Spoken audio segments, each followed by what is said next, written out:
Welcome to Cincinnati Soccer Talk, the podcast covering all things soccer in the Queen City.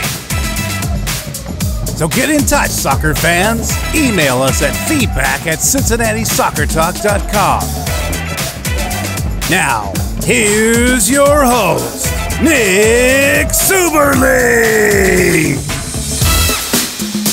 Well, this should be a fun one tonight, folks. Welcome to Cincinnati Soccer Talk. Pleased to be with you here on this fine Monday evening. The results did not go the way we were anticipating. FC fans lose 1-0 over the weekend to New York Red Bulls 2. Have been eliminated from the USL Playoffs, eliminated from the USL, as they now move on to Major League Soccer for the 2019 season. A lot to digest this evening here on this free-for-all episode of Cincinnati Soccer Talk. What were your highlights of the 2018 season? What was your favorite moments? Do you want to talk about tactics? Do you want to talk about player movement, position players? This is your chance, FC Cincinnati fans, to vent and have your say. Because if it's anything based on what I saw over the weekend on social media, it's very apparent, it's very clear that we need to have some therapy as a fan base. We need to talk things out. So get in touch with us on the Kings Hammer Hotline tonight, 513-399-KICK. Rob Pierce standing by, ready to take your calls. Again, this is your chance, FC Cincinnati fans, to just get it off your chest. How are you feeling about what happened over the weekend? How are you feeling about what happened in 2018 overall? No episode captain this week. If you're interested in wearing the armband for an episode of CST, head on over to CincinnatiSoccerTalk.com/support. If you're watching us live and you don't want to call in, we certainly understand that. Not everybody wants to call in. We will be monitoring the Facebook chat. We will be monitoring the YouTube chat as well as over on Periscope and Twitch. So please have your say tonight, FC Cincinnati fans. It's a fun one tonight because I've got the Weigel twins with me. I'll start with Brad Weigel. Brad, how are you, buddy? Oh, good, man. I'm finally recovering from this weekend. Yeah, that was a rough one, huh? Yeah, it wasn't how we were thinking it was going to plan out. I was hoping for a win, but there's bigger and brighter things coming ahead, and we'll see what happens over the next couple of weeks here in FC Cincinnati land. Yeah, it's going to be interesting for sure because a lot of changes on the horizon, which many of us kind of expected. There's going to be, apparently, they're going to be letting players know by the end of the week what their fate is in regards to staying in the Queen City. So it's going to be an interesting week for sure. Speaking of interesting, it's been a while since this guy has been on the show. Brian Weigel, how have you been, buddy? I've missed you. Not bad, pal. Not bad. Just wanted to clarify tonight's show that we're going to be open and honest with everybody. Brutally honest, but respectful. Is that cool? Can we do that tonight? Yeah, I think so. Okay, so in the spirit of being brutally honest, respectful, and everything, I'm going to start the show. So, just like our season's a great year, but, maybe didn't always reach the fullest of potentials. I have an idea, Subes. Okay. We're working on it. We're working on it. All right. So, what I'm saying, my man, is that in the spirit of being brutally honest, I think we got to get away from the 70s era game show intro music for next year. We're going to be in MLS. I think we do a little rock and roll. What do you think of that, my man? Wow. Okay. I didn't know we were going there, but okay. We'll certainly work on that. Yeah, we're working on obviously some audio issues with Brad and Brian. I will be working on that as we move forward. Again, we've got phone lines open 513-399-KICK. This is your chance to have your say. I guess while I work on that, I'll start with you, Bri. Do you have a best and worst for this weekend? Sure, my man. If everybody echoing out there, we call that. But I think best of the week is that I guess we can say we know that there's some people out there that can play at the level, the play at the game speed of Major League Soccer. I thought Paddy Barrett played pretty well. I thought he dealt with a lot of the pressure very well. I think we'll talk about that a little bit later. But I think that's something that we can kind of think about a little bit is, who kind of shone versus who kind of maybe fell away. In terms of the worst of the week, I think we all kind of know it was a rough week. I think we all as a fan base probably could have handled things a little bit better on social media. But at the same time, I want to say to everybody, just because you disagree doesn't mean you're a bad fan. Yeah. Sometimes things come across poorly on social media. The whole Koch out, I think, was a little bit more amplified. There's like 5, 6, 10 people that said Koch out, but I think it's more amplified because everybody's realizes that that's a little premature. So don't get too carried away with that. I think the guy did pretty well. But I mean, I think the way we treat each other in this whole scenario, we're learning, we're getting better. Yeah, we're disappointed, but it is what it is, guys. Yeah. How about you, Brad? You got any best and worst, or maybe worst and worst as what will be my case? Well, first to piggyback off Brian is that we're not used to losing. We don't like losing, and that's a damn good thing. So that's fine with me. People can be upset. That's fine. And just because you're upset doesn't mean you're a bad fan, just like you said. But the good part for me is that the sun rose Sunday morning, and there's a bigger, brighter future ahead for this club. And, just because we bowed out doesn't mean our ambitions any less. I just see them going, full bore ahead. I think Koch said today that Luke Sassano's team, they're all out of the country finding players to take even the next step. So I'm just excited for what the club has. Yes, the loss was sad, and we want championships, and I still do not think that Jeff Birding is going to rest until he brings now it would be an MLS Cup to Cincinnati. We've got more winning to do. We're winners. That's what we do. Yeah. I do have a worst and worst. Obviously, this weekend was rough with the result not going the way we wanted it to. So for my worst, the first one I've got here is I paid for 2 tickets and a parking pass because my son's soccer game got moved up an hour, and I thought, man, I'm gonna make it down to see a thrilling end of this match. Unfortunately, that did not happen. Obviously, with soccer tournaments, games never kick off on time. And knowing this, I should have known full well that was never going to be. It was never going to happen. And so I did make it down to Nippert Stadium. So I bought the last 2 USL tickets in the history of FC Cincinnati. Right? Well, maybe not the last 2, but these are the last 2, and that I'll ever buy. I don't know what to do with them. I guess I could use the car wash coupon. So that's my first worst. My second worst was 16,000. Oh my gosh. That's, it's just it's a weird feeling because if you go back to when things started with the USL, it's almost like we went full circle. 14,000 at the first game, 16,000 at the last game with a lot of great attendances in the middle. Yeah. Don't get too beat up on that. Even Louisville in their USL Cup run last year, they actually had a decrease in attendance through the first couple matches in the playoffs. So yeah, I don't think we need to beat ourselves up though. I did see on Facebook here Zach Holbrook, and I'm glad he said this here.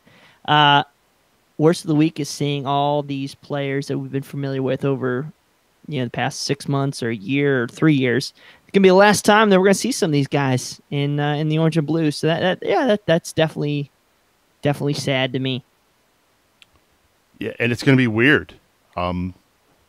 It's gonna be really weird because this is a group that is gonna. It's very clear that not just this team as a whole, or this franchise as a whole over the Queen City.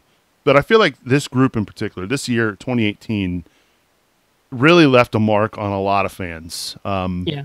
And I think that's why it's weird. It's kind of a weird, I don't know how to describe it, because you have one part of the fan base who's absolutely up in arms about the result and the way that they have played over the last few weeks.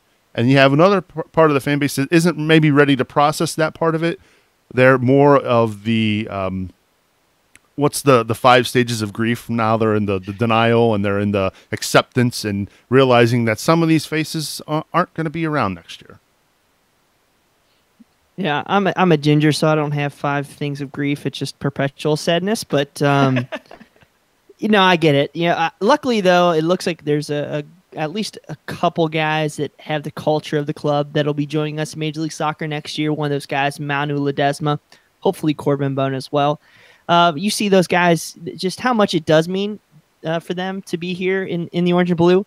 And the one thing I kind of saw with Manu, even if he cries, whatever, Jibby cried after a couple games last year too, but you see it means a ton to him. And honestly, the thing that might kind of stand out more that he does love Cincinnati is he doesn't stay at clubs for 2 years. Like he literally is like one season, boom, gone. One season, boom, gone. So he's signed back with FC Cincinnati. So it does mean that this is a special place to him as well, which is awesome to see. He wants to be here. So yeah, I'm sad, but at least we'll still have a couple guys that hopefully will push this club culture forward and maybe have some of these Major League Soccer guys really trying to embrace this club even more so than just a paycheck. Brad, do you want to chime in or add anything there? I understand our fans being upset about this and being upset about it, and especially how we've seen, I feel, the last month, we've kind of seen a decrease in form, even though we haven't really seen the results. And I think, I don't want to steal Brian's thunder here, but we were waiting for this team to take off and absolutely demolish people on the pitch. We've been doing it well in the results, but we were still kind of waiting to see them pull away and just demolishing teams, and tactically as well as with our talent level. And I guess that's my one big beef about this past weekend, especially, is that I feel skill wise, our guys didn't play the best. They played, majority of them played poorly, but I still feel like there was some things we could have done to overcome that, and it just didn't happen this weekend. Yeah. All right, so what I got out of that is we had a great season, and we did so many great things on there, but we still felt that we didn't peak. And that peaking, whether it's in the form of looking just amazing on the field or winning a championship, there's always going to be that what if about this season. What if? What could happen? What if we could get Adi involved, but better? Yeah, I'm sure that's going to be a topic for discussion as we do have phone lines open. 513-399-KICK. Saw that discussion quite a bit over the weekend on social media about the striker position, in particular Fernando Adi. I do want to get to some of these bests and worsts. This is a good one from Matt Imholt. He says his best is I don't have to watch Sprinkles give away participation goals anymore in 2018.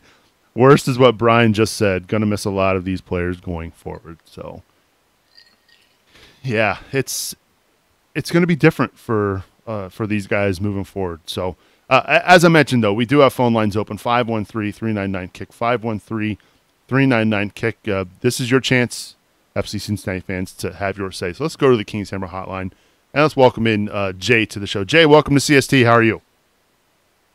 Pretty good. How about yourself, Subs? Well, I could be better. I was hoping for a win over the weekend, but it wasn't meant to be. I feel the same way, and I had about 48 hours to process all of this, and still kind of hurts. Yeah. But like Brian and Brad said, the sun's going to shine tomorrow, and we got a bright future ahead of us. Yeah, we're an MLS club now, baby. Yeah.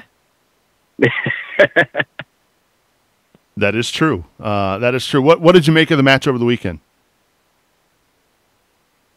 So I'm just watching the match, and I'm thinking to myself, I feel like we just had every chance in the world in order to really put our stamp on it. And off that corner kick, you obviously saw the counterattack, ended up going down 1-0. And for that first half, it felt like we just couldn't put anything together. And credit New York for having a great game plan. But then that first 20 minutes, I really felt like we were putting a lot of pressure on. And I feel like we could have made something happen. And it just didn't. And a lot of people I'm sitting around there, obviously, like you say, question the striker position. I'm thinking to myself, like, I kind of see it. But at the same time, I'm also thinking about the way the game works. And I can't really fault Adi as much as many people are. It's just as we say, we didn't play an all-around complete game. And had we done that, we go on to play on Friday. So effort-wise, I don't think that's anything against us. Jay, you make some really good points here, and one of the things that I want to point out, it's not just on Audi. In the first half, we got the ball. We had 3 touches inside the Red Bulls box. That, to me, that doesn't mean that it's on Audi. It means that we were just having a tremendous difficult time getting the ball through New York's midfield.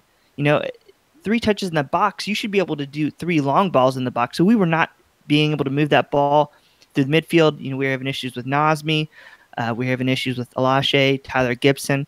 And then another stat that's crazy to me is we had 63% passing accuracy through that match. So that just shows that we were not connecting, our skill level passes, and New York was doing a great job limiting any of our chances to build up play. So, yeah, I have a tough time faulting Audi, at first, especially in that first half. Now, it did get better in that second half, but, that's something, Brian, you want to touch on or not?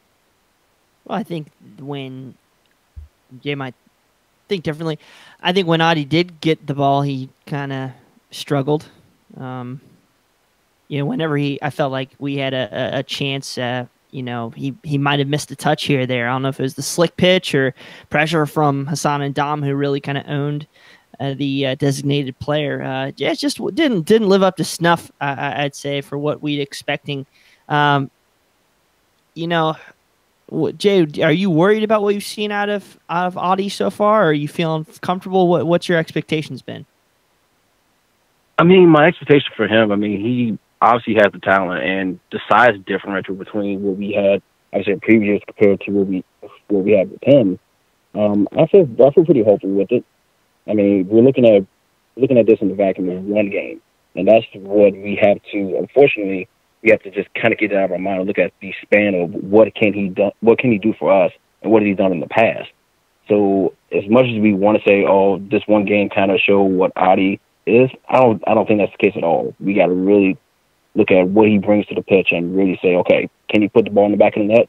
Yes. Can he feed our flanks? Absolutely. So I don't really see a big issue with that at all. I think he's very bright for us. People might disagree with my take on this, but you've seen people call him lazy. We've seen that same accusation with Ugo and Jibby at times, and I don't see that. I think, did he have a couple missed touches on the weekend? Absolutely. Did he get caught off in the offside trap several times? Yes. But even if you look at towards the end of the Nashville game, he was trying everything he could to will the team forward, to create different looks against, to get the go-ahead goal. And you even saw that a little bit on Saturday versus the Baby Bulls. So, do I want him to just put buckets of goals in? Yeah, absolutely. Is he better than all the defenders? I would hope so. But, realistically, he's not a miracle worker, but I think at least he's been motivated versus taking a vacation is what several pundits kind of thought he might. With Fernando Adi, he needs players, and I agree with that. Fernando Adi, he needs players running off of him. He needs space. We see him, he's 6'4". They think he's a tall hold-up striker, but he really hasn't been that.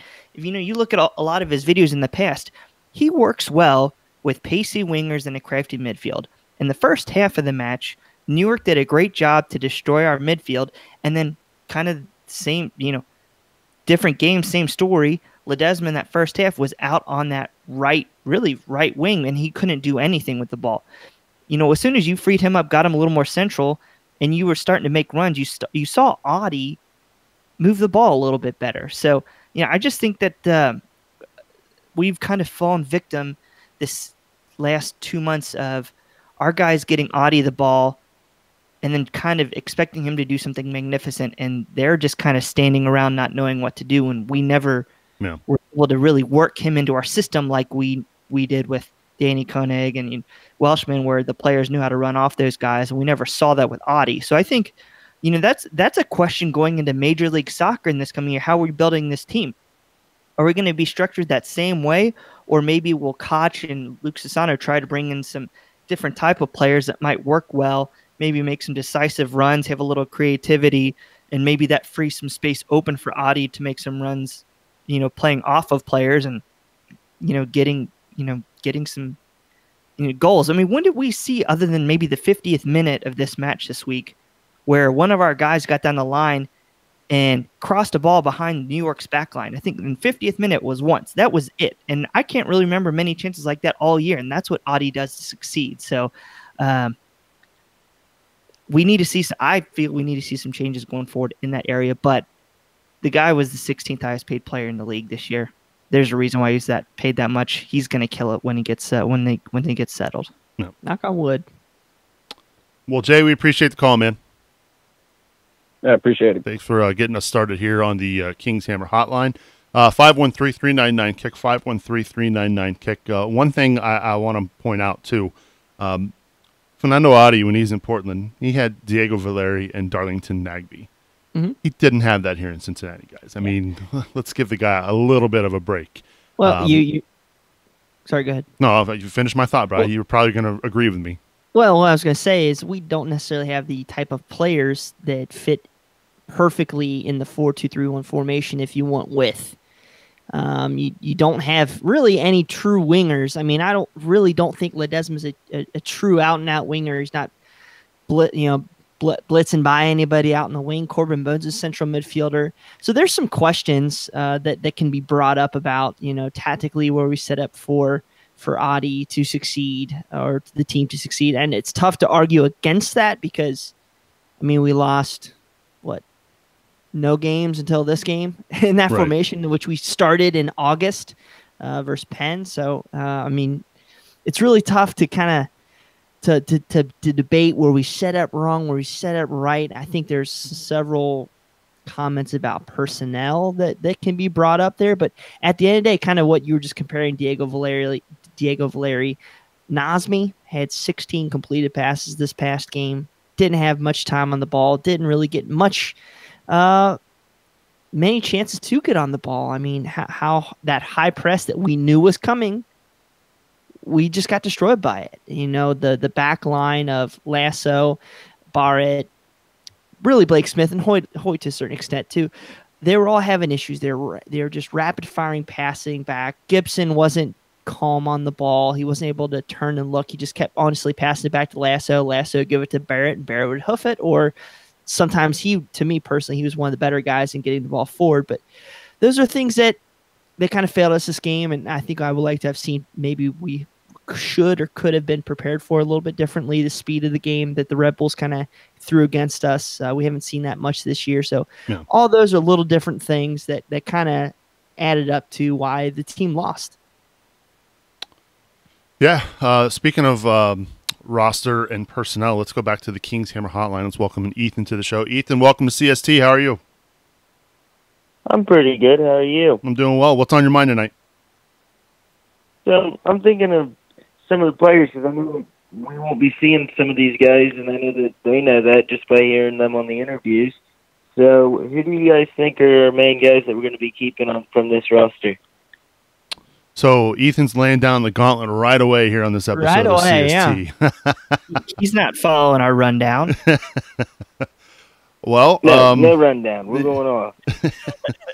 Well, go ahead, bro. Steve. Oh, you want me to go? All right. So look, I've kind of had a list of 4 guys all year that I thought were pretty much locks of being around next year.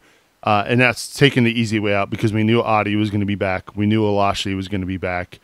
And we pretty much had a hunch that Manu Ledesma was going to be back. I've extended my list now to 5 guys that I think for sure made their mark on this team that will be here next year. This guy I was really down on in the preseason. I watched him play against the Revs and thought, I don't know if he's going to play a lot. But Paddy Barrett, that guy, when I first saw him, I thought he was rough around the edges. I thought for sure Deco and Forrest were going to get a majority of the minutes this year. But Paddy turned out to be, a rock there at center back. So I think he's back next year. And the other guy who I think played his way onto this MLS roster is Corbin Bone. I mean, he had a tremendous year for FC Cincinnati. And he's one of the originals. And you kind of want to keep one of the originals around to be that person that these new guys can look to understand what it means to play in front of these FC Cincinnati fans. So those are my 5 that I think are absolute locks to be here next year. Bri, you want to follow up? Leaving out the Pa Kanate, huh? Yeah, you're right. I guess that makes it 6. Good point. Thank you for reminding me. I get that, and Brad. It's easy to forget. We haven't seen him. Real quick, let's lay something down that we've got to think about before we just start throwing out names of people. You've got to think about how Major League Soccer builds a team. You have really 28 to 30 players. We're going to be limited by 28 players. So you've got a 20-man senior roster. That's where your salary cap comes from. Then you got players 21 through 24. That's like your generation Adidas. Are probably our number 1 picks going to fit in there. Maybe a lower player from USL or 2. And then 25 to 28. Again, those are going to be your kind of reserve minimum salary, the rest of your draft picks. So how many spots do we really have? Then you got to take into account international players. So, you just said Fernando Adi, green card, Fatai Lashe, States, Ledesma. Jeff Carlisle says he's going to be with us. So that's one international slot. You got, I think Corbin Bone's probably safe. I think probably Nazmi probably be safe. And then you've got probably 2 or 3 of Barrett, Konate, Richie, or Lasso. Right? Okay. What do you?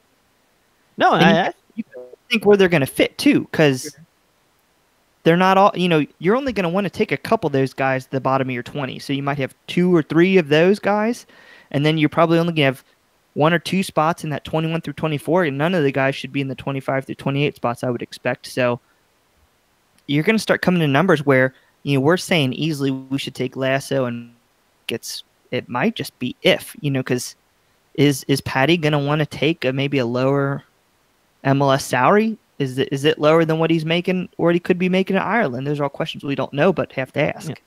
Yeah. Is that a position that Major League Soccer, it's our guys want to have as an international spot? Do we want to have, going into the season, do we already want to have 3 of 8 international spots locked up with Konate, Ledesma, and Paddy Barrett? So, yeah, it's tough.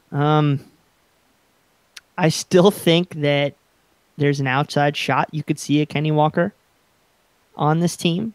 I think, to me, it's tough to really I know he's not going to give you the 90 minutes, but are there a lot younger players, that might be like the last roster spot better than him, or at least would give that help to sell some tickets, or maybe even just kind of keep that club culture going? So I'd maybe like to see Kenny on this team. I think that we've got to be clear about one thing. When Atlanta came into the league last year, they had 20 players who had 10 or more appearances. 20 players who had 10 or more appearances. I mean, if you're on the roster, especially in those top 20 spots, outside of being your keeper, you're going to be playing. So these guys need to meet the MLS standard, or we can't. Sure. And so I think that we've got to ask that question critically. Do we want guys around that practice hard, but they maybe can't quite cut it or not? I don't know if they will or not. I'm not saying they are or not. I'm just saying we really have to look at this critically. We don't have the flexibility of USL roster where we can let guys go like we did with Lang and Seymour, and then bring other guys in. We don't have that flexibility. Sure. USL with next year. So we've got to really look critically and see who can make it and who can have an impact where you're playing 10 or more games. Yeah. Ethan, is there anybody in particular that you're hoping that sticks around? I was thinking about Patty, Lasso, Bone, and Manu, and maybe Nas. Yeah. Mm-hmm. Yeah, that's a good solid group right there. What do you guys think about our keeper situation? That is going to be a big question. Well, will Vancouver give up Spencer Ritchie? Is Evan Newton able to stay healthy enough? So yeah, there's a lot of questions there, and that's another position too where you can sometimes draft a good kid out of college and sit him on your bench. So yeah, it's gonna be a lot. Thanks for the call, man. Yeah, thank you for the call, Ethan. We do appreciate it. 513-399. Yeah, I got one. Oh, go ahead. One more question, real quick. Sure. For Brad. Uh-oh. Brad, you're an Ohio State guy, aren't you? Uh-oh. Oh yes. Yes, sir. Would you rather get a Michigan Wolverine tattoo or a Lou City tattoo? Thanks for calling, man. Thanks, Ethan. We appreciate it. That's awesome. That is funny. I do have a little spin-off of Ethan's question that I want to get to. The fact that, I'm just not sure he's going to be around just because of the playing time situation towards this end of the year, but just the leadership and potential coaching ability of Dekel Kanon.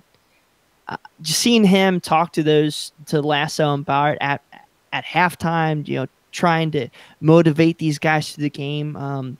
Maybe he might not stay here on an MLS contract, but maybe there's a fit for him or even Kenny somewhere inside the organization. So, and you would ask me this question about which guys could have stayed. Even like 3-4 weeks ago, I think I would have added maybe a Michael Lahoud or Richie Ryan earlier in the year. So It's a fluid situation. We never really know how it goes. I mean, we're all looking right now at Tyler Gibson versus Nashville. Tyler Gibson looked great. Versus New York, he took a ball to the dome 6 minutes in, and he didn't look so great. So there's things that we just don't see that Coach Koch probably picks up in practice. So, I wouldn't be shocked if there's a freak name out there like Russell Cicerone that we keep around. Maybe he's like, as Brad said, maybe one of those younger guys on that, the down on the roster that can, make an impact maybe later on somehow. Yeah, I mean, if you think about this comes into it. This really comes into it. Corbin Bone and Kenny Walker are 30 years old. Same with Manu. That plays into it. You've got to think about it. Do you want these guys for a year or two? I think Manu is capable of performing at a high level. I think Corbin and Kenny are, but you've got to think about it. Would you rather take Kenny, who what you got? He's going to give you some, nice set piece chances. He's going to grind every single game out. But could you develop a Tyler Gibson who, at 27 years old, he probably still has some of his best soccer ahead? And to be fair, he missed a heck of a lot of the season, and Koch was high on him coming into the year, and maybe with a full offseason rest, getting back into the system, maybe Koch thinks he can develop him and take him even further to that player that was the best player in the NASL last year. Let's talk, and again, I want to remind everybody, we've got phone lines open, 513-399-KICK. We're talking a little bit about the potential roster for 2019 for the MLS squad. Talking a little bit, we can recap the match a little bit. And talk about maybe down the stretch. I saw this over the weekend. We did get this tweet, or somebody I can't remember who tweeted this out, so I do apologize for not giving full credit here. But talking about how for the whole season, Kenny Walker and Michael Lahoud really drove this team in the midfield, got them to the peak of the USL, got them to where they were just firing on all cylinders. And over the last few weeks, we didn't see Lahoud. Lahoud wasn't even in the 18 for either of these two playoff matches. Kenny Walker, second half substitutions. And then Go ahead. Sorry. I was going to say, what we saw was the team struggle in front of goal in these two matches. And again, they scored down in Tennessee, down in Nashville in that last week in that 3-3, but a few weeks before that, it was a 0-0 in Pittsburgh. For whatever reason, this team struggled in front of goal. Take away that last match against Nashville. This team struggled in front of goal. Is that due to changes in the midfield, cohesion in the midfield? Sure. Yeah, I think so. You can say that, but I also, let's not confuse here that it was either Lahoud or Walker in games. It wasn't both. So that's something to put. I mean, they only played I think since August or maybe even July. I think they started one game together. So I don't want to confuse that. But yeah, these are two guys that played 2,000 minutes for FC Cincinnati this year, and I don't know how one wasn't good enough to make the 18. That just shocks me personally. I get how Alashe, he's your Major League Soccer player, and sometimes if Alashe looks better next to Tyler Gibson in practice, I think that's kind of the card you have to play. And there's always going to be a guy left out in with this quality of roster, especially because we have so many center midfielders. And it's crazy the fact that Michael Lahoud can't even make the bench. And there might have been an injury, I don't know. But I think that's kind of the shocking thing to me. I saw this whole thing. So, I mean, it's just man, I do think there is some sort of issue there with chemistry. You definitely saw a little bit of hesitation there, but I want to say it was more just with what New York was doing and about 4 or 5 guys starting to, wig out versus just blaming 1 or 2 midfielders. Sure. I think too, we talked a little bit about, Gibson coming back from injury, Alashe, mid-season acquisition. It's not like, when I say we, the club experienced this first 10 matches of the season, right? They were still trying to figure everybody out. Then you make these acquisitions and you get these guys back from injury at the last 7 or 8 games of the season, and it's almost like back to square one trying to figure everything out, Brad. Yeah. And if there's somebody who's been good bringing a bunch of pieces together, it's been Koch. But it's tough. Bringing these guys in together. You've got 2 forwards. We've been talking about the attack. You've hit 2 forwards, and Welshman and Koenig who act one way, and Adi who acts different. It's just a tough piece with Lahoud, though. He's just been a rock, and it's tough for me to how we leave him out. I don't know. I haven't been there at practice, so it's a little tough for me to judge. But he's been so good the second half of the year. It was a shock to see both playoff matches, him not in the 18. For a guy who played so well for the club this year, I was surprised, but obviously Allen has his reasons. So we will probably never know what those reasons are, but what we can say for sure is that Mike Lahoud was a very important piece of this team this year. When Gibson went down in preseason, thank goodness we were able to get Michael Lahoud, because then Richie Ryan went down. Man, Lahoud really helped turn things around for FC Cincinnati. And I swore to goodness, I swore he was going to be playing this weekend. Just with all the interviews that Koch gave saying how the prep, they're 2 different teams, preparation's completely different. You're going to see changes this weekend. Same 18. The only difference you really saw was Alashe being more in the D mid role versus Nazmi. They kind of flipped a little bit. So that shocked me. But I mean, it's so hard. I mean, we played well the whole year. Things have gone well and right. We just didn't have, when things are going tough, we just didn't have that one moment that we've had in every game this year. We just didn't have it in this last match. So it's tough. I mean, there's so many quality guys on this team. I mean, the Golden Gloves winner didn't even get to see the field in this playoffs, and that's crazy. I mean, everybody in the USL podcast universe is asking me why. I mean, there's so much depth and crazy ability on this team that it's unfortunate, but we're blessed. We were blessed with just seeing such a special thing this year, and I don't want everybody to lose sight of just how really awesome of a year it really was. I'm not sure that's the Evan Newton we think it is that's on here, but yeah, we've got to give credit to the one thing we're kind of missing. We got to give credit to the Red Bulls. They did a hell of a job preventing what we like to do. We couldn't pass the ball. They made it difficult for us to move the midfield. Hassan Nadam, my mind, player of the match. Yep.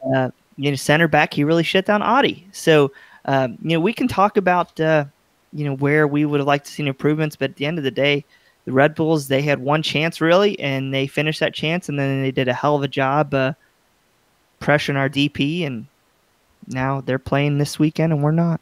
We've got phone lines open, 513-399-KICK. One thing I also want to remind everybody, and look, the Red Bulls played FC Cincinnati tough this year. But let's put things into perspective, right? FC Cincinnati had no business winning the first match in New York. They make that penalty kick, that match doesn't turn out the way it does, right? Let's go to the second match in Cincinnati, right? They score on 2 set pieces. That was it. Kind of fluky set pieces, really. I mean, the second was a beautiful ball into Barrett, but the first one off a fluky corner kick. So it wasn't like they handily beat the Red Bulls this year. The Red Bulls played them tough. So going out against New York, not exactly a surprise. So as I mentioned, we've got phone lines open, 513-399-KICK. Let's go to the phone lines and welcome in Matt to the show. Matt, welcome to CST. How are you? Hey, how's it going, CSTers? I just want to call in and first thank you guys for all the awesome coverage you guys have done this season, starting down in Florida in the preseason and all the way through the season. All you guys did an awesome job. So well, thank you. We appreciate it. I want to just start out by saying that. About a month or so ago, we called in, actually my wife, and said something about Adi, and she got a lot of flack for it. I really, I can't say I totally agreed with her, but I was just like, okay. Sure, keeping the peace, I get it. And still, yeah, exactly. But and even in the first playoff match, I mean, he was going against Liam the Brick Wall Doyle back there, so I didn't expect much from him.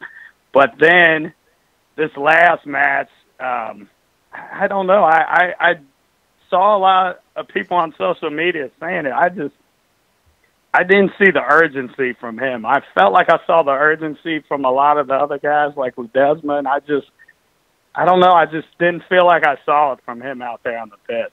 And it was kind of disappointing, I don't know if you guys agree with that or not. It's a hot subject. It's a hot topic amongst CSTers, Matt, and I will say that. Yeah. Brad, do you want to chime in first? I don't agree with it. I don't. The dude was in the national playoff game. He was running all over the field to get involved on the pitch. Let's not equate. Fake hustle is not the right word, but chasing after a ball he's not even close to as trying or not. It's not. I feel like Adi, he just didn't get the ball played into him in dangerous positions. He's going to try to do what he can, but he can't make miracles. And against Nashville, they put the clamps down. They put all the guys in the back. And against the Red Bulls, Hassan Adam, he did awesome, and we just couldn't connect any passes to free up some space for Adi. I don't think it is an effort thing. I think it's how we utilized him. We didn't give him any space to play. We didn't pass any dangerous chances to him. And even though he's 6'4", he's not a great hold-up striker. He never has been, but he's great even on a counter or when you got guys running downhill. He can find spaces in between the back line. So we didn't put him in the chances to win. Brian, your turn. Yeah. Go ahead. Are you telling me to go ahead, or you want Matt to go ahead? Go ahead, Matt. Go ahead. Chime in, Matt. Okay. No, I was just it almost is more the body language than the effort. But, I mean, we haven't seen Addy play that much. So I guess, that's us people, kind of assuming what he's thinking or his thought process out there. But it was more of a body language thing than an actual, hustle thing to me. But, in the end, it can't all come down to one player anyway. Sure. So it was the team lost, and, we got to move on. We're in MLS now. And some of the other stuff on social media, though, the catch out, as you guys mentioned, and the one birding out, I think we all saw that. I mean, that was just utterly ridiculous, and that was kind of disappointing to see, some of the fans go there, because that's neither of those. There's no good basis for any of that. I think we can all agree on that. Let me say this, okay? I know the situations are different, okay? But Marvin Lewis gets Marvin Lewis every week. It comes with the territory, and we just got to get used to that. It's going to come with the territory. People are just going to not like how certain people run the club, certain people coach the club. Doesn't mean they're not fans. It's just they have a different opinion. So, I mean, it is what it is. I mean, it's tough to swallow that pill, I guess. But, I mean, it's part of our growth as a club. I want more people. I want more people saying, this change is. We need change now. There's a respect function in that, but I'm all for that because it puts more pressure on people to succeed. A lot of people either work harder or they fail, and I want us to be the best we can. So, I mean, it just comes with the territory, guys. Yeah. I will say this in what will be the biggest overstatement of the year. Fernando Adi is no Mo Salah, right, Matt? You're welcome. Well, yeah, I was just going to ask you whether or not whether you would rather have a Liverpool or a Lou City tattoo. Yeah, to choose. Must be tattoo night here on CST. Yeah, I don't want either, man. I don't want either. But I will bow down to you because right now the Liverpool is superior to Man U, buddy. We appreciate the support, and thanks for the call, Matt. Okay. Have a good night, guys. You too. That's one of our supporters, Matt Imholt. Yes, Liverpool is superior to Man U. Speaking of supporters, this is the time of the show where we give a shout-out and big, tremendous thanks to our awesome supporters. To learn more on how you can support Cincinnati Soccer Talk, head over to cincinnati-soccertalk.com/support. Now, this is the chance to get signed up and get registered for next year's Growler Cup, which we are very excited about that. We have more details on that coming forward, hopefully in the next few weeks. But if you get registered by next week's show, next week's the first week of the month, we're going to announce your name, every single supporter. So get involved, cincinnati-soccertalk.com/support. We have to give a big shout out thanks to Kings Hammer and Tim Bronsel, Matt Adamczyk, Mama Subs, Brian Malone, Jamie Smed, Mike Hudson, Jonas Tom, Jack Emery, Mike Bowman, Kathleen Francis, Jesse King, Teresa Everidge, Matt Imholt, as we just mentioned, Segan Sagai, and Matt Long. Thank you so much for your generosity and your support of CST. As we mentioned, we do have phone lines open, 513-399-KICK. Let's go to those phone lines. Let's welcome in another Brad to the show. Brad, welcome to CST. How are you? Hey, guys. I'm good. How are you? I'm doing well. What's on your mind tonight? Good. Hey, I just wanted to say, end of the season's always tough, but what end of the season do you get to end and then look forward to moving up to the highest level of soccer in North America? Yeah. I mean, it's sad, and it's been a good 3 years, but it's not a bad thing that the season ends. We get to move to MLS next year. I mean, it's to be optimistic. You don't have to worry about retooling and coming back to the USL and playing where you might be playing shortstop and third base down at Louisville next year. You get to play against the best players in the world, and it's sad that some of these guys aren't going to be on the roster, but I think that's the part that people have just grown to love these guys over this past year. That's the sad part, but the level of talent and the guys who are going to get on this team in the future is the thing I'm looking forward to. And I think that's, we got to keep in the back of our minds that, that's the ultimate goal, and that's where we're at now. It's sad to see these guys go. Some of them won't be with us, but, I mean, we're going to be there, and we'll be going against, Ibrahimovic and Schweinsteiger and guys like that. It's incredible. Yeah, I'm looking forward to seeing Wayne Rooney. Hopefully he'll play on the turf here at Nippert Stadium. But, yeah, you're right. And the cool thing about this is, look, obviously there's nowhere in I can't even think even over in Europe, if you lose in a playoff, that you're getting promoted to the next level of soccer. I don't think you're right. That's an excellent point. One other cool thing, too, that a lot of folks don't realize is that, with USL, it's a little bit different, but with Major League Soccer, you've got expansion draft, you've got the super draft in January, you've got combine. I mean, this offseason is going to be busy. So you're going to get nonstop FCC for the next few months leading up to March. But I mean, you're going to blink and it's going to be March, and they're going to be kicking off the 2019 season.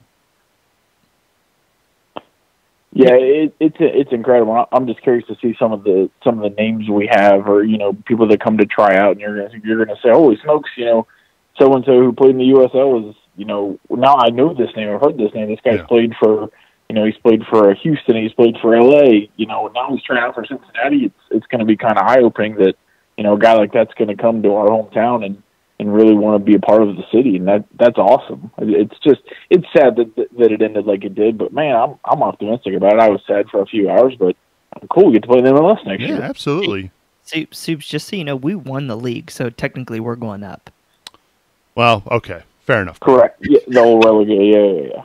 I just want to mention something real quick, though. It's exciting. We're moving to Major League Soccer. There's going to be increase in talent and everything, but let's not underestimate how difficult it is for Alan and Luke to build a team from scratch again. In the USL, we've got the benefit of having the highest payroll. We've got a lot more roster flexibility. We're not going to have any of that. So that's just something. It's right now we're riding high because we're the best. We're really the best team in the league. And it's going to be a different situation next year. We're not going to be paying $15 million for a player like Atlanta is doing to come up from, I would say, either Brazil or Argentina. we're going to have to be smart about this. We're going to have a lot of peaks and valleys next year. So we got to remember these times, cherish these times, and thank the players that are here right now.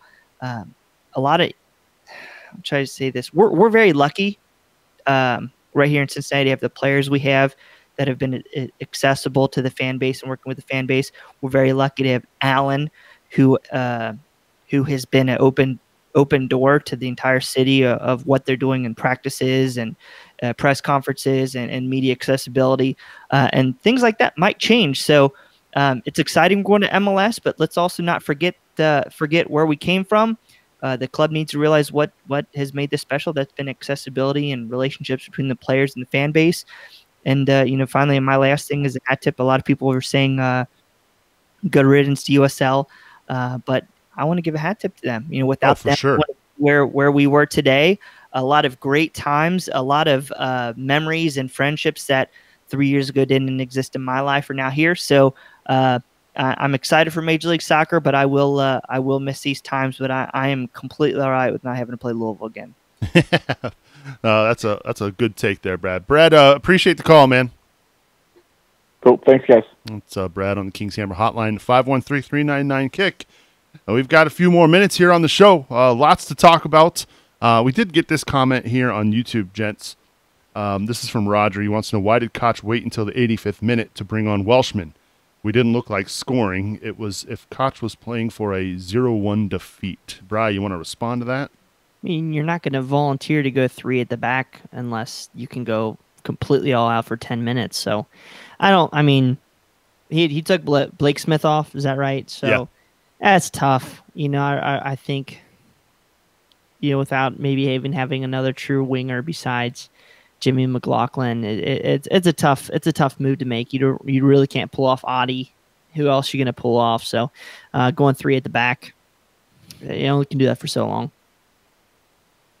in my opinion. Yeah, at some point, and look, Alan is paid to be a manager. I'm just a guy talking behind a microphone, right? But at some point, you've got to kind of throw caution to the wind, and I'd rather lose 2-0 than lose 1-0 and not give it a go. And I'm not saying that they didn't give it a go, but I feel like if you're going to go get a goal, you need to give yourself a little bit more than 10 minutes. But that's just my personal take. But again, Alan knows what he's doing. He's had the best record in the USL this year, best record in USL history. Brad, you want to add anything to what Roger had to say? I kind of agree with Alan's substitutions at the end. Kenny Walker was the big one for me coming in the 60th minute. We looked a hell of a lot better after he came in the match.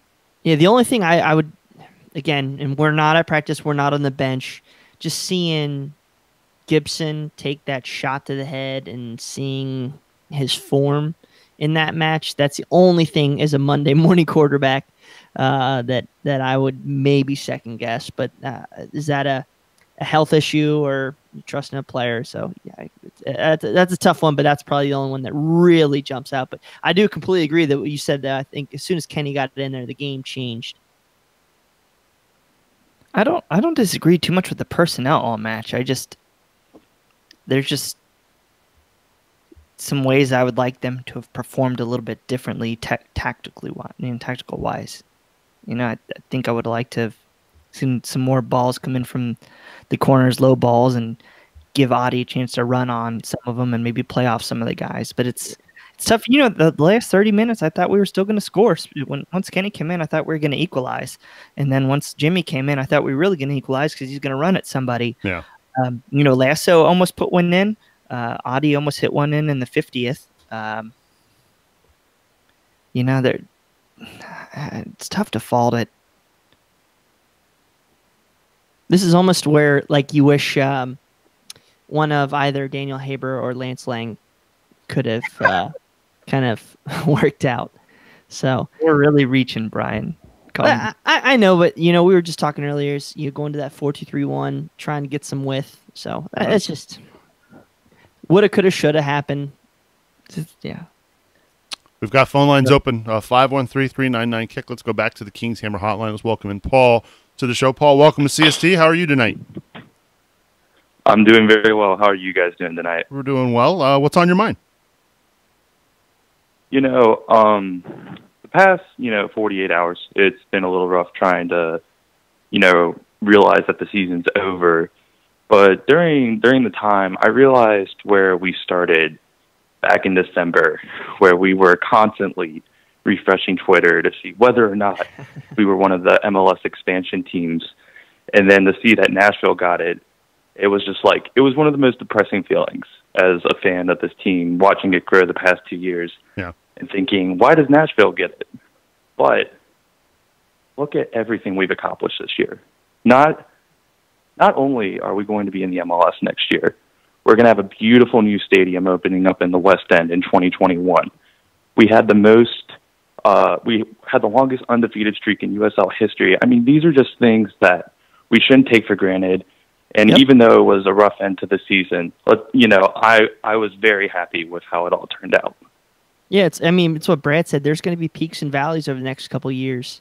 I'm not expecting us to perform at the level that we're at now. I mean, for lack of a better term, people have called us the Yankees, the villains, and we're not most likely not going to be that in Major League Soccer the next couple of years, or at least till we get a little bit more financial freedom with that stadium. So, or ever. Yeah, I mean, yeah, but you definitely have to appreciate it. You definitely have to appreciate the effort that these guys gave throughout this whole year. I mean, they set records. They're one of the best, if not the best, USL team ever. And one game doesn't change that. I would settle for being the St. Louis Cardinals of MLS. There. Oh well, no. No. Yes, I would. Yes, I would. Yes, I would. Maybe the Reds could be better, but hey, that's a long shot.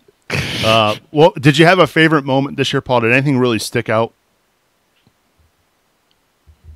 I wouldn't say that I had a favorite moment necessarily. There were a lot of great moments, but the one thing that I always noticed about this team that I haven't noticed about a lot of the teams that I usually support is that when we would get down and it would seem like, oh darn, we're down 1-0, we're down 2-0, or we're trailing in a game, as a typical Cincinnati fan, I'm like, well, there goes that one. We'll see you next weekend. But this team, they didn't give up. They found ways to come back, make games competitive, make games fun. And it was always nice just to be like, oh, we're not out of this. We can actually come back. Yeah, it didn't happen against the Baby Bulls, but, it's exciting to see a team that didn't give up even when, it would have been very easy to. That's a good take. Good take. That's a great take. Paul, appreciate the call, man. You're welcome. Thank you very much, guys. And again, we've got phone lines open for a little bit longer. We're going to do our best to keep Rob Pierce up. It's way past his bedtime, so please give us a call on the Kings Hammer Hotline, 513-399-KICK, 513-399-KICK. So I just asked Paul that question. Brad, is there anything, or did you have a favorite moment from 2018 that you're always going to remember? When Evan Newton challenged Brian to a shootout? Yeah, that was pretty good. That was pretty good. I don't know. See, the thing is, there were so many good moments this year. Last year it was either the Red Bull shootout, or excuse me, the Fire shootout, or Jibby's goal against the Crew. This year there were a lot of great moments. So I don't know if I got the specific pinpoint. I guess maybe it's probably got to be the playoff win this year. Yeah, you heard me right. Playoff win. I don't give a crap about the advance through PKs, draw bullshit. We won. Whoa! I don't care. We won the there. game. We won the game. And so I think that probably has to be it. Curse is broken. Okay. All right. So Brad's going with the potty mouth and saying that it's we're family friendly here on CST. How about you, Brad? Is there anything that really stuck out to you? Oh man, that's a tough question. There's so many good moments. I don't know. Maybe Adi's goal is it to beat Pittsburgh. I don't know. There's just a lot of good moments. It's tough. I think I voted earlier in the year. Just traveling to Indianapolis early in the year was probably one of my favorite moments. In the fact that hopefully we're going to be able to do that to Columbus next year, I'm pretty jacked up about that. Yeah, I'm trying to think off the top of my head because, I mean, look, let's face it, from May until this past weekend, it was an odd feeling after that match Saturday. Like, I didn't know what to do. It had been so long since I felt like bummed after an FC Cincinnati match. Like, it was a very eerie feeling. I don't know. One of my favorite moments probably was, I go back to the 4-3 win over Toronto. They came back and won late. They were down. Endo had the hat trick, was just playing out of his mind, and FC Cincinnati found a way to keep the streak going. You know, they score with a late goal from Ledesma to Corbin. I mean, there are so many great things that happened this year. Something that's going to get overlooked, but was probably unbelievable, was Kenny Walker's goal against Ottawa. We don't even talk about that, but that was such a fantastic show of skill that we completely forget that even happened. And Nazmi's brace versus his former club. Yeah. Yeah, there's a lot of cool moments. A lot of things to try and pinpoint here. But yeah, let's go back to the phone lines. I mean, Brad must be a popular name tonight because we welcome Brad from Clifton on the show. Brad, welcome to CST. How are you? Hey, guys. How are you today? Weigel Twins, Zoobs. Good to talk to you. Yeah, thanks for calling. What's on your mind? Yeah, well, so I know you guys were on the topic of best moments from this year, and I kind of just wanted to chime in with what mine was because I think it's a little bit unique. It was the second week of the season, and it was the first away match in Indianapolis. And despite all of the concerns that I mean, this was obviously before the MLS announcement. This was in early April, I believe. It was still pretty cold.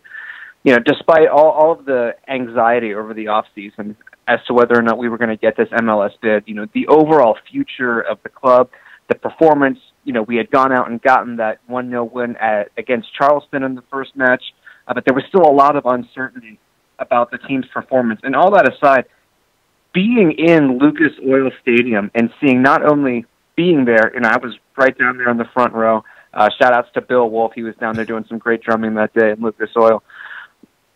Being there and seeing how many supporters we had, and just essentially almost dwarfing the entire corner of Lucas Oil Stadium in a sea of orange and blue, and to see them hold off to get that 1-0 victory, you know, after that terrible, I'll call it, you know, inappropriate play by Jack Mack against Kenny Walker, essentially knocking him out. But then Emery Wellsman. But that whole day, and starting off at and I'm so sorry, I'm sure you guys can tell me the location that the supporters were out there was a little bar near Lucas Oil Stadium where the Cincinnati supporters met up and marched beforehand. I knew then that this team was not going to, regardless of the MLS decision, regardless of the performance that was going to happen this year, which I think is better than expected, to be quite honest with you. I knew then that this team had a long history, had a 2-year history that was positive, and that it was only going to get better. And that's the kind of positivity that I would like to, you know, that I would like to end the season on. And there's a lot of negative talk about out there. There's a lot of disappointment and frustration, rightfully so. But that's how I'd like to remember this season, was just being amongst friends in that amazing environment in Indianapolis and knowing that these are my people and this is something that we're going to have to look forward to, whether it be Nashville, Columbus, Chicago, and MLS. And that just makes me really happy. Well said, Brad. I agree with you 100%. We appreciate the call, man. Thanks a lot, guys. It's Brad in Clifton. And you were there, Bri. I mean, that was one of the handful of games you made it to this year. That's not. I have no room to talk. I have no room to talk. You had a busy year. You had a baby. Look, you had a busy year, dude. After the Sacramento game, I was hiding from Evan Newton. Come on. No. Yeah. I mean, I just said that. I think that was an incredible moment, man. I agree. I think that's kind of, even though we have all these moments that say, "Hey, we're here." That was definitely another one of the big ones. Like, yeah, this club's for real. So, I don't know why you were hiding from Evan Newton. I mean, there were 2 saves against Sacramento he could have made. Oh, I hate you. Hate you. Are we going there? Really? No, we're not going there right now. Let's move on. Talk about drunk. Yeah. Talk about drunk Brian that day. That's, look, water under the bridge. Yeah, we'll just move on from that. We do have phone lines open.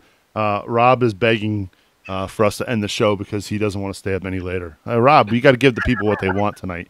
It's the end of the regular season, so we've got to talk about some of this stuff here. We did get this question from Gary on Twitter. Let's see here. He says, why did we go away from what got us to the playoffs? This team wasn't built around Adi playing long balls, in quotes, GB ball. It was built around passing and creating lanes. In the last few weeks, we went away from that and had 3 mediocre performances. You want to add, Brad, you seem to react very violently to that. Your thoughts? Okay. I know. Yeah, we got away from the formation. I think it was there's probably some defensive reasons. Fernando Adi's $2 million player, and you should be able to think he can get the goal. And again, like kind of Brian said, I think we were thinking we were going to improve the whole year. We just kept thinking we were going to get better and better and better and better. We were still waiting for that final piece to click, and it never quite did. And so I think I think playing Adi was the right move. And we'll maybe get him a little help with Ledesma Gwen-Centrally, which I think we were better in that second half. But I don't think you would start Welshman. I don't think any sane person would start Welshman over Adi up top in the playoffs. So, okay. So I still think, we didn't lose in this formation. I think Adi's a good player. We played 2 really good defenses in the playoffs. You played Nashville, who knows how to just beat the crap out of Adi, and then you played New York, who has conceded like 0.8 goals per game in their last 6 or 7 matches. So, I mean, things were a challenge, and things don't always go our way. No. I think when we look forward to Major League Soccer, I think a lot of it's going to be, finding specific pieces to fit this formation to build around Adi versus having to, and I don't mean to disrespect like Corbin Bone here because he's just been stellar this season, but you're going to go and try to find a true out and out winger on that right. You're going to try to find a 10 that can probably play more as a second striker, but also can come back and drop and take the ball versus Nazmi. And Nazmi's a great player. I still think he can make the jump with us to Major League Soccer. He's still relatively young and learning. So I think you're going to see a lot of different pieces. And, at some point, I think we'll be fine. It just, we just didn't go our way. We just couldn't get the ball in the back of the net. I'm going to throw this in here as well from Gary. He says, additional note, if the expectation is that every ball needs to be perfect into our striker, I could have saved the team a lot of money. Play me a perfect ball and I'll score. Yeah. There's definitely something to be said about that this weekend. And just when we did get the ball to him, that he just couldn't make the play. But sometimes it's just not your day. We can't expect perfection always. I learned that early this year. All right. I think we're going to let Rob off the hook now. He's got to get up super early for that tough government job. So we'll begin to wrap things up here on Cincinnati Soccer Talk. Just a reminder, we do record the show live every Monday evening at 9 o'clock Eastern right here on Facebook and YouTube and Periscope and Twitch. So join us. And if you can't make the live show, you can always download our podcast on demand on iTunes, anywhere you can find podcasts. You can check it out. Our thanks again to Rob Pierce for screening our calls tonight. Final thoughts as we wrap up here on episode 139. I'll start with you, Bri. It was good having you back. I know you've got a lot on your plate, dealing with some trees and moving and whatnot, but it was good seeing you again. Yeah, no, appreciate it. We'll see if I can get on here next couple weeks. It's going to be pretty stressful getting the move to, there's no backdrop right now, and this new place has got like specific lighting and everything ready to go for CST Studio. So perfect. Jacked up for that. On that, guys, if there are players or people in the club listening, we really did appreciate this year. It was incredible. Whether the ticketing staff or the game operations staff and anybody out there, you guys hit home runs. You did so great this year, and we appreciate that. That's all we can ask for as a fan base is people to give their all. And I think everybody did this year. So props to all you guys, and can't wait to see what the future holds. Yeah, and I want if we're giving shout out and props, we've got to give it out shout out to the one true king of March to Match Day, Brian. Thank you so much for your effort this year on that show. You do a great job with it, so thank you. Appreciate it, my man. Brad Weigel, your final thoughts as we get out of here. I will apologize today. You were playing a little. Your Spurs were playing they were playing some USL soccer today with football lines on the pitch. Stop it. Yeah, they're still ahead of Man U in the standings. Hey, they way ahead. They played on football lines. You don't see that every day in the Premier League. Yeah, no problem. Gonna move on. Thanks for Evan Newton for coming out to Facebook and having fun with us fans here. I believe that he gave the wrong Weigel a little bit of heckling online, but that's all right. We can take it. First of all, I want to give a huge thanks to 3 people: Kenny Walker, Corbin Bone, and Jimmy McLaughlin. These 3 guys are huge reasons why this club has been such a huge success the last 3 years in this town. They've been extremely personable, open to interviews, building this club, doing this right way, taking that onus on themselves, and being wonderful representatives of this city. So thank you to those guys. I hope we can keep you all. I can see, personally, ways we could keep them all, but I'm not sure it's going to happen. It's a business. So I want to thank these guys for every single thing that they've done. I think all of them have come to the shows. Jimmy came to our live show. I think still, if he wanted to run for mayor next week, I think he'd win for this town. So thank you to those guys. To all our listeners, thank you the last 3 years. And be ready for the next 8 to 9 weeks. We have got a tremendous run-up to the MLS Super Draft in the beginning of January. You think about it, really, we only have 7 shows, not counting today, till Christmas Eve. So we've already got a bunch of guests booked. We've got people who are going to come in and talk to us about building of our roster. We've got people are coming in who are going to talk to us about the prospects in the draft and who we might be able to see in the orange and blue next year.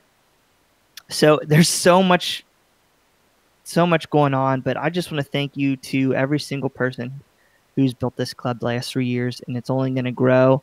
And just because we're in Major League Soccer doesn't mean it's going to stop. This club started by, you go to a match, and then the next match you invite 2 friends to take those 2, and then the next match they invite a couple more.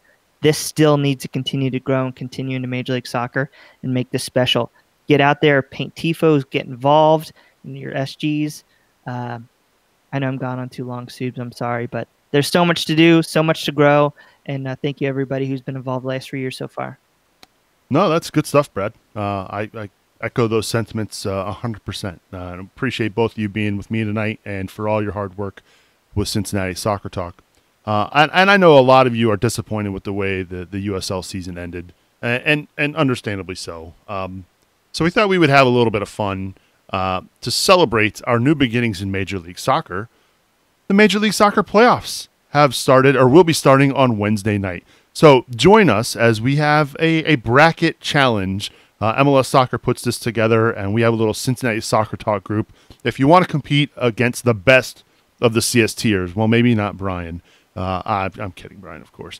Join us. Head over to CincinnatiSoccerTalk.com/MLS bracket. Get signed up. It's free. It's for fun.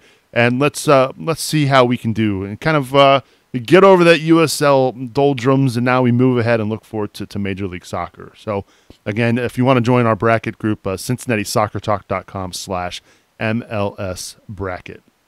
All right, that is going to do it for this episode of CST. My thanks to Rob Pierce, Brad Weigel, and Brian Weigel. I'm Subes, reminding you all to watch your tackles, and we will see you all next week.